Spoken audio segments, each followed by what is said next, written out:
الحمد لله الذي هدانا إلى صراط مستقيم.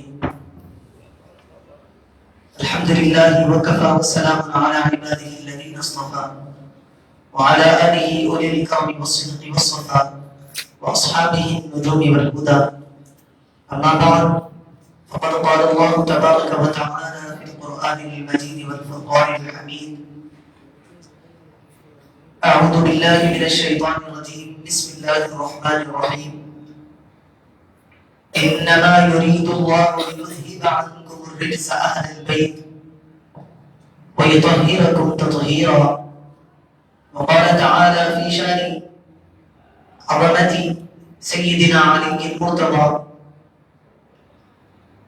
وقال تعالى في شأن عظمة سيدنا حبيبه المصطفى صلى الله عليه وسلم: إن الله وملائكته يصلون على النبي يا أيها الذين آمنوا صلوا عليه وسلموا تسليما.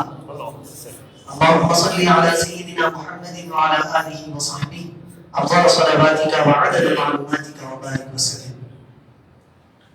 محترم حاضرین کرام اور معزز سامعین کرام، اللہ تبارک و تعالیٰ کا بے پایہ فضل احسان ہے کہ جس نے ہمیں حضور پاک علیہ السلام کی امت بابرکت میں پیدا فرمایا اور ہمیں اس پر فخر عظیم عطا فرمایا. الحمدللہ علی احسان عظیم. جیسا کہ محفل کی ابتدا میں نے عرض کیا کہ اللہ کے حبیب علیہ السلام نے ارشاد فرمایا کہ رجب اللہ کا مہینہ ہے اور شعبان میرا یعنی حضور پاک صلی اللہ علیہ وسلم کا مہینہ ہے اور رمضان میری امت کا مہینہ ہے. اور میں نے اس بات کا بھی ذکر کیا کہ رجب المرجب کے بے شمار فضائل ہے، اس میں روزے رکھنے کی بھی بے شمار فضیلتیں ہیں. اس کے علاوہ اس کو اللہ کے مقرب بندوں سے خاص نسبت ہے. ایک نسبت پچھلے جمعہ ہم نے سماعت کی حضرت خواجہ غریب نواز سلطان الہند رضی اللہ تعالی عنہ کی نسبت ہے.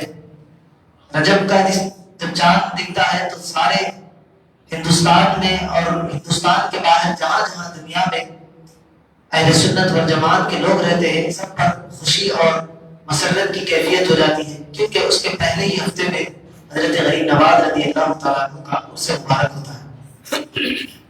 دوسرا ہفتہ اس بات کے لیے خاص ہے کہ اس میں حضرت مولا کائنات علی مرتضیٰ رضی اللہ تعالیٰ عنہ کی ولادت کا موقع ہے. اور تیسرے ہفتے میں جب ہم پہنچتے ہیں تو اس کو اور ایک خاص نسبت ہے جسے ہم کنڈوں کی نیاز کہتے ہیں. اس تیسرے ہفتے کو نسبت ہے حضرت سیدنا امام جعفر صادق رضی اللہ تعالیٰ عنہ سے. اور جب چوتھے اور آخری ہفتے میں پہنچتے ہیں، کیونکہ 7 دنوں کا ایک ہفتہ ہوتا ہے، 4 ہفتوں کا ایک مہینہ ہوتا ہے، آخری ہفتے میں جب ہم پہنچتے ہیں تو اس میں آخری ہفتے کو نسبت ہے حضور پاک صلی اللہ علیہ وسلم کی معراج سے. تو ایک بزرگ نے کیا خوب فرمایا کہ اللہ تک پہنچنا ہے، یعنی رجب اللہ کا مہینہ ہے، تو پہلے تمہیں ولی کے در پر پہنچنا پڑے گا. جب تم ولی کے در پر پہنچو گے تو تمہیں وہ ولی لے کر علی تک پہنچائیں گے، اور جب تم اس ولی کے ذریعے علی تک پہنچ جاؤ گے تو علی تمہیں نبی تک پہنچائیں گے. ولی نے علی تک پہنچایا، علی تمہیں نبی تک پہنچا رہے ہیں، اور تم جب نبی تک پہنچ جاؤ تو سمجھ جاؤ کہ تم اللہ تک پہنچ چکے ہو، تمہیں اللہ کا قرب حاصل ہو چکا ہے. تو اللہ تک کوئی بندہ کبھی ڈائریکٹ نہیں پہنچ سکتا. اللہ کا یہ قانون ہے. اللہ نے اگر کوئی چیز ہمیں دی ہے تو وہ بھی وسیلے کے ذریعے دی ہے. قرآن اللہ نے دیا لیکن حضور کے وسیلے سے. ہر چیز اللہ نے عطا کی کسی نہ کسی کے وسیلے سے. اللہ چاہتا ہمیں تو ڈائریکٹ جس طرح حضرت آدم علیہ السلام کو دنیا میں بھیجا ہم کو بھی بھیج سکتا تھا، لیکن اللہ نے وسیلہ بنایا ماں باپ کو. اور صرف ماں اکیلی ہے پیدا نہیں کر سکتی، ماں کے لیے بھی وسیلہ ہے باپ. شوہر اور بیوی جب ملتے ہیں تو جب جا کر ہماری پیدائش ہوتی ہے. تو اللہ ہم کو وسیلے سکھا رہا ہے اور یہی وسیلے ہیں جو ہمیں کامیابی تک پہنچا سکتے ہیں. اللہ خود ارشاد فرما رہا ہے: اهدنا الصراط المستقیم. ہم دعا کرتے ہیں اے اللہ ہمیں سیدھی راہ دکھا. سیدھی راہ ہونا چاہیے تھا۔ اللہ قرآن میں فرماتا، اس کے بعد کیا فرمایا؟ صراط الذین انعمت علیہم۔ ہم دعا کر رہے ہیں کہ اے مولا ہمیں سیدھی راہ دکھا۔ اللہ فرما سکتا تھا کہ سیدھی راہ قرآن کی راہ ہے، تم اگر قرآن کے راستے پر چلو گے تو ہدایت پا جاؤ گے، یا فرما سکتا تھا کہ حدیث کا راستہ صحیح راستہ ہے، حدیث پر چلو گے تو تم راہ راست کو پالو گے، لیکن اللہ نے وہ نہیں فرمایا۔ اللہ نے سورہ فاتحہ ہی میں بتا دیا مسیدہ کیسا فرماتا ہے، اہدنا الصراط المستقیم صراط الذین انعمت علیہم۔ اے اللہ تو ہم کو سیدھی راہ دکھا۔ اللہ فرما رہا ہے کہ سیدھی راہ وہ ہے جن پر میں نے انعام کیا، الذین انعمت علیہم۔ ابھی تو اگر فرما رہا ہے غیر المغضوب علیہم ولا الضالین، ان کی راہ پر نہ چلانا جن پر تیرا عذاب و غضب نازل ہو۔ تو وہ اللہ کے نیک اور پرگزیدہ بندے کون ہیں؟ الا ان اولیاء اللہ لا خوف علیہم ولا هم يحزنون۔ اللہ کے آگاہ ہو جاؤ جو اللہ کے اولیاء ہوتے ہیں، نہ کسی سے وہ ڈرتے ہیں نہ گھبراتے ہیں۔ ان کی کیا پہچان ہے؟ الذین آمنوا وکانوا یتقون، کہ وہ ایمان والے ہیں اور تقوی کو اختیار کرنے والے ہیں۔ جتنے اولیاء کرام ہوتے ہیں وہ تقوی کے بلند معیار پر فائز ہوتے ہیں۔ تو ہمیں اولیاء کرام سے جڑنے اور ان کے ساتھ وابستہ ہونے کی ضرورت ہے۔ یہ تو ہو گئی توحید کلمات۔ اب آج ہم جس کا ذکر کر رہے ہیں وہ ولیوں کے بھی ولی ہیں، سید الاولیاء جن کا لقب ہے۔ حضرت امام ربانی مجدد الفسانی حضرت شیخ احمد فاروقی سرہندی رحمۃ اللہ علیہ اپنے مکتوبہ شریف میں ارشاد فرماتے ہیں کہ ساری دنیا میں جتنے اولیاء کرام ہیں اور ان کو جو مرتبہ ولایت ملے ہیں، اللہ تبارک و تعالیٰ نے حضرت علی مرتضیٰ کے فیضان سے ان کو جاری کیا۔ بعض بزرگوں نے یہ بھی لکھا ہے کہ صرف امت محمدیہ کے اولیاء نہیں، حضور سید الانبیاء ہے، تمام نبیوں کے حضور سردار جس طرح ہے، حضرت آدم سے لے کر حضرت عیسیٰ تک آنے والے تمام انبیاء کے حضور سردار ہیں۔ تو لکھنے والے محدث آپ کی سیرت نگار لکھتے ہیں، آپ کے شان اور عظمت کی کتابیں لکھنے والے بیان فرماتے ہیں کہ حضرت علی مرتضیٰ کا بھی ویسا مقام ہے جس طرح حضور کا انبیاء میں ہے۔ حضور سارے انبیاء کے امام ہیں، سارے نبی جتنے گزر چکے ہیں، تو وہ حضرت مولا کائنات کا وہ مقام ہے کہ حضرت مولا کائنات پہلے جتنے انبیاء کی امتیں گزر چکی ہیں، ان امتوں میں جتنے اولیاء کرام گزرے ہیں، ان کے بھی سردار حضرت مولا کائنات علی مرتضیٰ۔ صرف امت محمدیہ نہیں بلکہ جتنی امتیں پچھلی گزر چکی ہے ان کے بھی سردار، ان کے بھی آقا، ان کے بھی بابا اور بلیا حضرت سیدنا مولا کائنات علی مرتضیٰ کی ذات گرامی۔ آج ہم یہاں پر جمع ہوئے وقت سے پہلے تو یہ حضرت علی مرتضیٰ رضی اللہ تعالیٰ عنہ کی محبت میں ہم جمع ہوئے، اور اللہ کے حبیب علیہ الصلوۃ والسلام فرماتے ہیں کہ اے علی تیرا چاہنے والا میرا چاہنے والا ہے، تجھ سے محبت کرنا مجھ سے محبت کرنا ہے، اور تجھ سے بغض رکھنا، تجھ سے عداوت رکھنا، تجھ سے دشمنی کرنا یہ مجھ سے دشمنی کرنے کے برابر ہے۔ تو ہم یہاں حضرت علی کا ذکر کرنے جمع ہوئے ہیں تو ہم حضرت علی سے بھی محبت کر رہے ہیں، حضرت علی کے وسیلے سے حضور سے محبت کر رہے ہیں۔ اور حضرت علی اور حضور سے جب محبت ہوتی ہے تو پھر اللہ اسے اس بندے کو اپنا محبوب بنا دیتا ہے۔ اور ہم عام طور پر اولیاء کرام کے واقعات کے وقت میں سناتا ہوں کہ کسی ولی سے ہم اپنی طرف سے محبت نہیں کر سکتے، اللہ ان سے محبت کرواتا ہے۔ اور ان سے محبت کرنا، حضرت مولا کائنات سے محبت کرنے کا حکم اللہ خود قرآن میں ارشاد فرما رہا ہے، لا اسألکم علیہ اجرا الا المودۃ فی القربى۔ اے حبیب آپ فرما دیجئے کہ میں تمہیں تبلیغ دین پر دین پہنچانے کی کوئی اجرت تم سے نہیں لیتا، بس لیتا ہوں تو اس بات کی گارنٹی لیتا ہوں کہ تم میرے گھرانے والوں سے، میری اہل بیت کے ساتھ محبت رکھو، ان سے محبت کرو۔ تو حضرت مولا کائنات علی مرتضیٰ سے محبت کرنا قرآن پر عمل کرنا ہے، قرآن کی روح سے ان سے محبت کرنا یہ ہر ایمان والے کے لیے لازم اور ضروری ہے۔ اور خود حضور پاک علیہ الصلوۃ والسلام نے فرمایا کہ اے علی کوئی بندہ اس وقت تک مومن نہیں ہو سکتا جب تک کہ تمہاری محبت اس کے دل میں نہ آئے۔ تمہاری محبت ایمان کی سلامتی کی گارنٹی ہے، اور جس کے دل میں تمہارا بغض اور تمہارا نفاق آ جائے، تم سے عداوت اور دشمنی ہو جائے، اس کے دل میں پھر اللہ ایمان کو بھی رہنے نہیں دیتا، اللہ اس ایمان کو چھین لیا کرتا۔ حضرت علی سے محبت کرنا ایمان والوں کی علامت ہے. حضرت علی کا ذکر سن کر خوش ہونا یہ مومنوں کی علامت ہے. خود صحابہ کرام فرماتے ہیں کہ ہم حضور پاک صلی اللہ علیہ وسلم کے دور میں جو منافقین تھے منافقین کو کس طرح پہچانتے.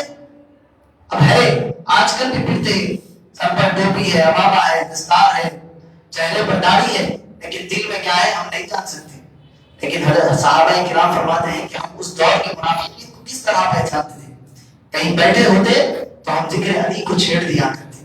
ذکر علی سن کر جس کا چہرہ کھل جاتا ہم سمجھ جاتے کہ مومن ہے، اور جس کا چہرہ مرجھا جاتا ہم سمجھ جاتے کہ اس کے دل میں نفاق ہے، یہ منافق ہے. یہ پہچان ہمیں کس نے دی ہے؟ صحابہ کرام رضوان اللہ علیہم اجمعین نے. اور حضرت علی سے محبت حضرت علی مرتضی رضی اللہ تعالیٰ اور حضرت بلال حبشی رضی اللہ تعالیٰ.